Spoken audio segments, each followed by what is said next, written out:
વધુ એક ભ્રષ્ટ અધિકારી એસીબીના સકંજામાં આવ્યા છે।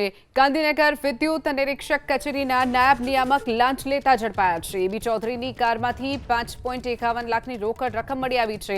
કારમાંથી અલગ અલગ ગિફ્ટ વાઉચર પણ મળી આવ્યા છે। સ્થળ પર તપાસ કર્યા વગર કંપનીઓની સોલાર પ્લાન્ટની મંજૂરીની અરજી માટે જે અરજી કરતા હોય તેમાં સુરત અને ગાંધીનગરના મકાનમાંથી રોકડ રકમ પણ મળી આવી છે।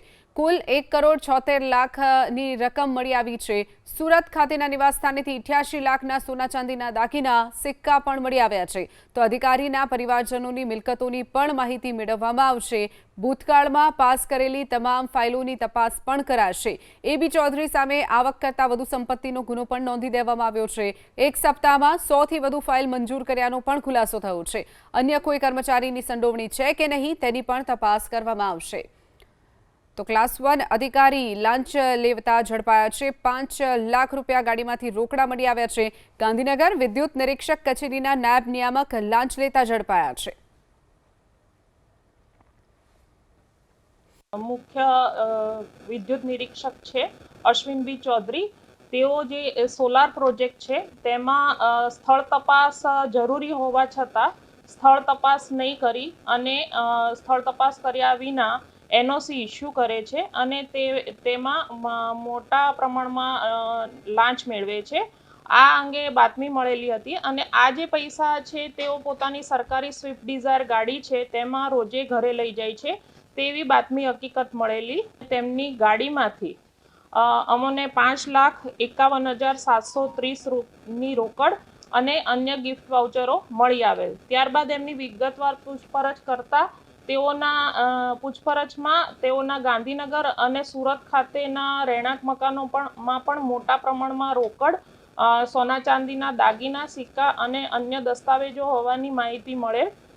તેઓના ગાંધીનગર અને સુરત ખાતેના મકાનો અને ગાડીમાંથી કુલ 1,76,14,970ની રોકડ રકમ અને 88,82,910 ની અંદાજિત કિંમતના સોના ચાંદીની લગડીઓ, દાગીના અને સિક્કાઓ મળી આવેલ। આમ કુલ 2,64,97,880 રૂપિયાની મત્તા તેઓના ઘર અને તેઓની ગાડીની સર્ચ ઓપરેશન દરમિયાન મળી આવેલ છે।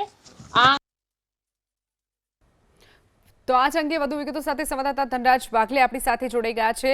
ધનરાજ, જે અધિકારી લાંચ લેતા ગાંધીનગરથી ઝડપાયો છે તેનું એક ઘર સુરતમાં પણ આવેલું છે, ત્યાં પણ તપાસ હાથ ધરવામાં આવી છે, શું વિગતો?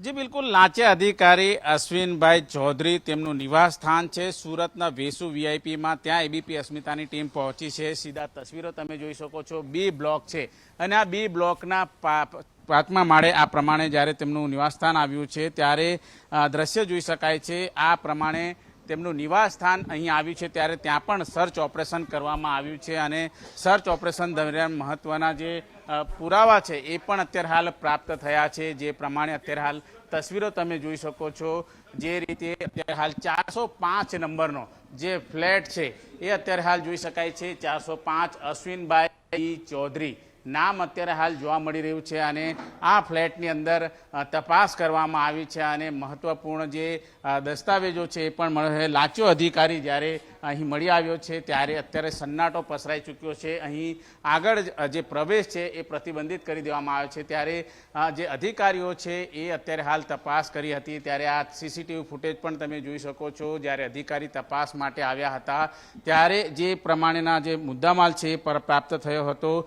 ગાંધીનગર વિદ્યુત નિરીક્ષકની કચેરી નાયબ નિયામક એબી ચૌધરી લાંચ કેસમાં સપડાયા છે ત્યારે જે રીતે અત્યારે હાલ 5.51 લાખના ગિફ્ટ વાઉચર પણ મળ્યા હતા। ત્યારે સુરત અને ગાંધીનગર મકાનમાં સર્ચ ઓપરેશન હાથ ધરવામાં આવ્યું હતું। એમાં જે રીતે 1,76 લાખની રકમ છે મળી આવી હતી ત્યારે 88 લાખના સોના ચાંદીની લગડી અને દાગીનાના સિક્કા પણ અત્યારે મળી આવ્યા હતા। ત્યારે એમનો જે ફ્લેટ છે એ ફ્લેટ બતાવવાનો પ્રયત્ન કરીશું। 4થા માળે અત્યારે હાલ એમનો ફ્લેટ આવ્યો છે અને જે પ્રમાણે આ તસવીરો તમે જોઈ શકો છો ત્યાં પણ તપાસ કરવામાં આવી છે।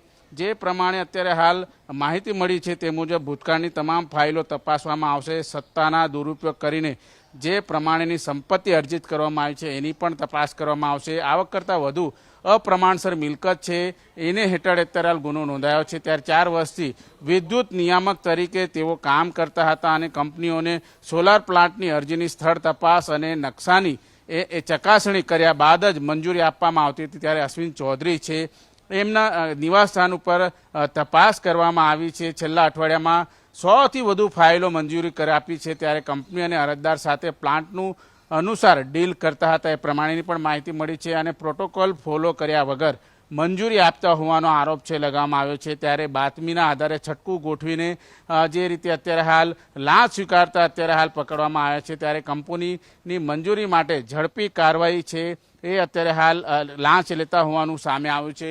આ નિવાસસ્થાન છે અને ત્યાં અત્યારે હાલ આ પ્રમાણે તપાસ કરવામાં આવી છે અને મહત્વપૂર્ણ દસ્તાવેજ અને પુરાવા છે એ પણ એકત્રિત કરાયા છે. જી ચોક્કસથી ધનરાજ, જોડાવા બદલ અને માહિતી બદલ આપનો આભાર. તો મુખ્ય વિદ્યુત નિરીક્ષક કચેરીના ક્લાસ 1 અધિકારી A.B. ચૌધરી સામે એસીબીની જે મોટી કાર્યવાહી થઈ છે તે સંદર્ભે અત્યારે આપણે એમના જે સરકારી નિવાસસ્થાન છે ખ 224 ત્યાં અત્યારે પહોંચ્યા છીએ. અત્યારે આ એમનું નિવાસસ્થાન છે અને એસીબીની જે તપાસ છે તેમના નિવાસસ્થાને પણ થઈ હતી. જે પ્રકારે દાવો કરવામાં આવી રહ્યો છે તેમના નિવાસસ્થાનેથી પણ મોટી માત્રામાં રોકડ અને અન્ય સોના ચાંદીના દાગીના મળ્યા હતા સુરત અને ગાંધીનગર સ્થિત નિવાસસ્થાને. અત્યારે એમના નિવાસસ્થાને જોઈએ તો અહીંયા 2 મોંઘીદાટ કાર જે છે તે જોવા મળી રહી છે. આ એમની છે કે કેમ એ હજુ તપાસનો વિષય છે, પરંતુ એમનું જે નિવાસસ્થાન છે ત્યાં 2 કાર જે છે તે અહીંયા જોવા મળી રહી છે. એસીબીના જે દાવા પ્રમાણે લાખો રૂપિયાની રોકડ રકમ અને દાગીના પણ મળ્યા છે અને જે સર્ટી આપવામાં આવતું હતું એની અવેજમાં 3 થી 5 લાખ રૂપિયા લેવામાં આવતા હતા અને એમની ગાડી છે, કાર છે, તેમાંથી પણ રોકડ રૂપિયા મળ્યા હતા. તો અત્યારે હાલ એસીબીની વધુ કાર્યવાહી, વધુ તપાસ ચાલી રહી છે. કેમેરામેન કુનાલ ભાવસાર સાથે કલ્પેશ રાવલ, ABP અસ્મિતા, ગાંધીનગર.